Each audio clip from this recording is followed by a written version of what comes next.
शोषण के कौन कौन से आधार हैं और उसको समाप्त करने के लिए क्या आपके पास तरीका है? देखिए, मेरा जो अनुभव है कि श्रम शोषण हजारों वर्ष से हो रहा है, 1000 से 2000 वर्ष से या कब से, मैं क्लियर नहीं हूं इस बारे में। तो लेकिन बहुत पुराना हम लोग देख रहे हैं कि श्रम शोषण हो रहा है।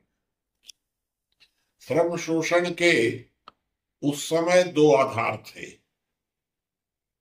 भारत या भारतीय संस्कृति के आसपास जो थे, वहां जन्म के अनुसार वर्ण व्यवस्था और जाति व्यवस्था स्थिर हो गई थी, रूढ़ हो गई थी।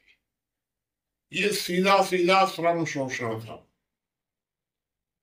भारत के जो उच्च वर्ण के लोग थे, बुद्धिजीवी थे, तो वे श्रम शोषण के लिए इस तरह की नीतियां बनाए। एक प्रकार का आरक्षण उस समय दिया। तो जो जातीय आरक्षण था वो श्रम शोषण का आधार था भारत में। पश्चिम में ऐसा नहीं था।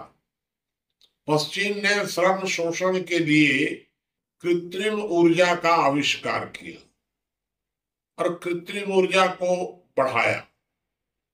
तो ये दो आधार थे उस समय।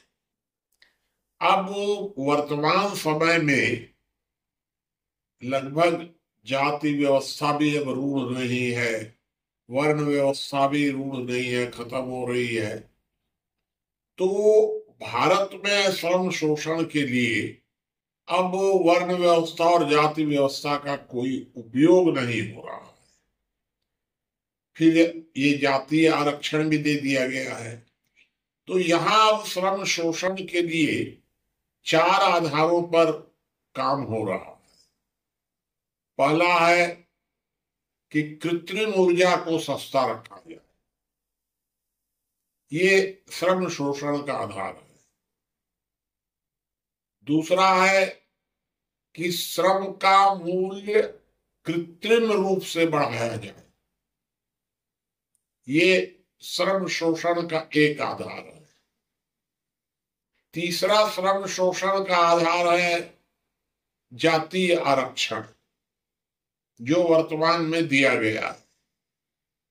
ये जातीय आरक्षण तो दिया तो गया था कि जाति व्यवस्था जो रूढ़ हो गई है, जन्म से हो गई है या कर्म से लागू हो, लेकिन इसका उल्टा प्रभाव हुआ।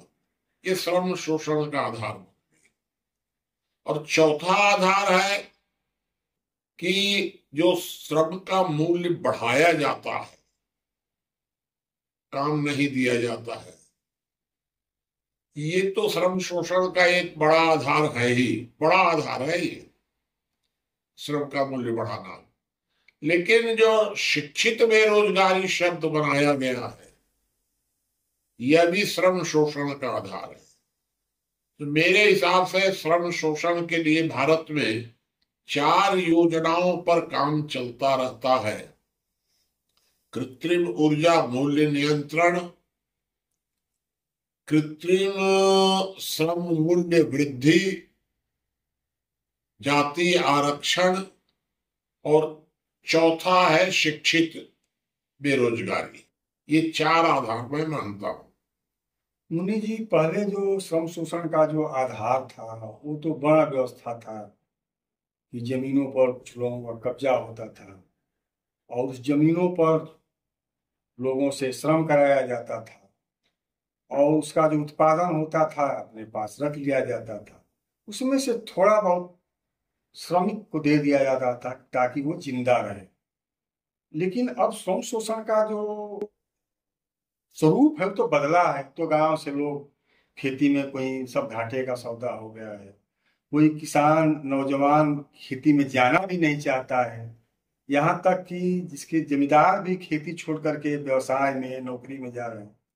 तो जो पहले खेत में लोगों का जो शोषण होता था, वो नौजवान तो शहर की तरफ पलायन कर रहे हैं। और फिर जो शहर में जा रहे हैं, जो फैक्ट्रियों में जो काम कर रहे हैं, क्या वहां भी उनका शोषण हो रहा है? कि उसका स्वरूप कोई दूसरा है? नहीं, देखिए, श्रम शोषण का जो सबसे बड़ा आधार है वो है कृत्रिम ऊर्जा। श्रम शोषण को यदि आप रोकना चाहते हैं तो आपको कुछ करने की जरूरत नहीं है। कृत्रिम ऊर्जा का मूल्य आप बढ़ा दीजिए। डीजल, पेट्रोल, बिजली, केरोसिन, कोयला और गैस, यही इस समय दुनिया में श्रम शोषण के लिए सबसे महत्वपूर्ण है। तो श्रम शोषण को दूर करने का ये सबसे अच्छा उपाय है। जो आप खेती की बात कर रहे हैं, तो खेती घाटे का सौदा क्यों बनी है? खेती घाटे का सौदा अगर रही होती या होती मान लीजिए, तो इतना खेती का उत्पादन कैसे तेजी से बढ़ रहा है पूरे देश में। तो ये प्रचार है कि खेती घाटे का सौदा है। सच बात यह है कि जो बड़े बड़े किसान हैं, जो जितना ज्यादा तकनीक का उपयोग करता है वह उतना फायदे में है, जितना ज्यादा लेबर लगाता है उतना ज्यादा घाटे में है। ये तो फैक्ट्रीज में भी है कि जितनी उच्च तकनीक फैक्ट्री में लगाई जा रही है वो फैक्ट्री उतना फायदे में है, जितना लेबर लगाएगा उतना घाटे में है। ये तो हर जगह है। इसलिए सारा अनुभव कुल मिलाकर यही है कि डीजल, पेट्रोल, बिजली या कुल मिलाकर जो कृत्रिम ऊर्जा है, इस कृत्रिम ऊर्जा की भारी मूल्य वृद्धि कर दी जाए, श्रम शोषण बिल्कुल रुक जाएगा। तो मुनि जी, ये जो कृत्रिम ऊर्जा का जो मूल्य वृद्धि किया जाएगा, तो उसमें सरकार नहीं चाहेगी कि इसका मूल्य वृद्धि हो। वो तो चाहेगी, या उद्योगपति चाहेंगे, सरकार उद्योगपति दोनों मिलकर चाहेंगे कि हमको सस्ता में मिले, हमको ऊर्जा भी सस्ता मिले, लेबर भी सस्ता मिले, और अपने जो सामान है उसको ऊंचे दाम पर मुनाफा से बेचे। तो वो कब चाहेगा कि ऊर्जा बढ़े? ये बात तो सही है कि वो नहीं चाहेगा, क्योंकि समाज में अगर तीन प्रकार के लोग हैं, एक है पूंजीपति, एक है बुद्धिजीवी, एक है श्रमिक, तीन है। तो जो श्रम बेचते हैं वो ये दोनों खरीदते हैं, बुद्धिजीवी और उद्योग धंधे वाले, ये दोनों खरीदते हैं।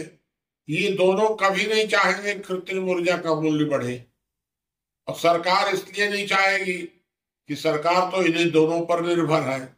बुद्धिजीवी और उद्योगपति ये दोनों कभी नहीं चाहेंगे, और इसलिए कृत्रिम ऊर्जा मूल्य वृद्धि का दुनिया में कोई आवाज नहीं उठती है, कोई समर्थन नहीं करता है।